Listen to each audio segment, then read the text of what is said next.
CLC Stage 4 Grammar Screencast. In this screencast, we will be forecasting personal pronouns, interrogative pronouns, adverb interrogatives, so lots of questions, and then, of course, reviewing subject-verb agreement. So here we have the sentence from the comic. We start with the verb sum. We have a first-person singular, present indicative active. We do have a subject phrase now. We're introducing pronouns, nouns, words that stand in the place of a noun. Pronouns are different than nouns in that pronouns have person. So ego is first singular, and quoquis nominative equational phrase, I am the cook. So as you can see, pronouns are easy to memorize, accusative and ablative end in long E, mihi, tibi, and sibi, mei, tui, sui, nos, vos, nobis, vobis, vostrum, nostrum. Rather a piece of cake. So please remember that first singular pronouns go with first singular verbs, second singular pronouns go with second singular verbs. Here's the plurals. Nos, we, vos, you all. A say is reflexive. Doesn't work as a subject phrase. That's why there's no nominatives. So here we have kogro, the verb, first singular. Where's your subject? Not only is it nominative, but it must agree in person and number, first singular. And I cook the what? Object phrase, kenam. Where's your verb? Sum. What's your subject? The only subject you can use is ego. I am a banker. There's your verb, recito. What's the only subject? Ego. There's the object phrase. I recite a verse. Now, in the verbs, we've already learned the verbs in second singular, third singular. Now we see these pronouns that agree with the verbs in number and person. So it's a first singular nominative, first singular verb. Sum, nominative subject, and there's your equational. So as you remember, I send, ego mitto, you send, tu mittis, she, he, it, send mittit. We send, nos mittimus. Y'all send mittitis, they send mittunt.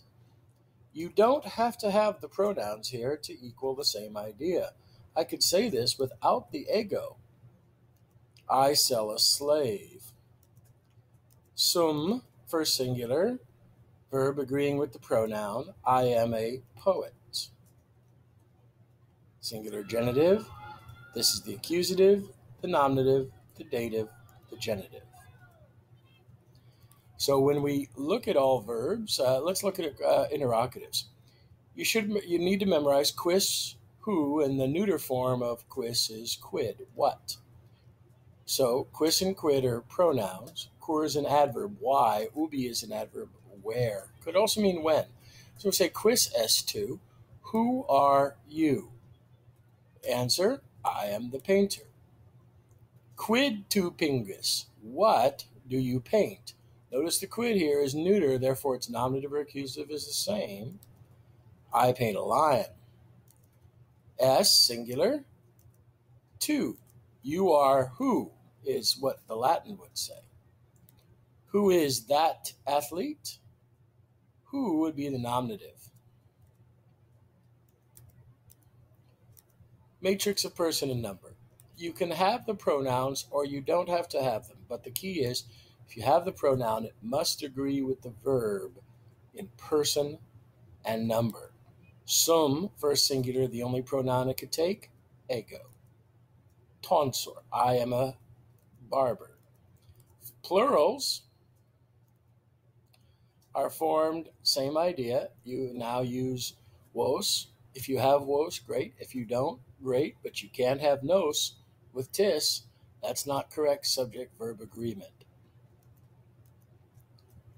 So here we have a question of verb. Matrim is clearly accusative. Puelli could be dative or genitive singular, but we haven't learned those yet. So therefore, this is nominative plural. What's the nominative plural here? Well, it clearly can't be number 4. So it's either these three. Now, here's the question. Nominative plural, what's the proper ending? NT. Well, here's 2 NTs, but this verb we haven't learned yet. Therefore, it's B. That was a tricky one. So we go to your verb, quo. What's the only subject it could take? the first singular ego nominative. Where's your verb? Habeo, first singular. What's the only subject it could take? Ego. I have what? Money, accusative object phrase.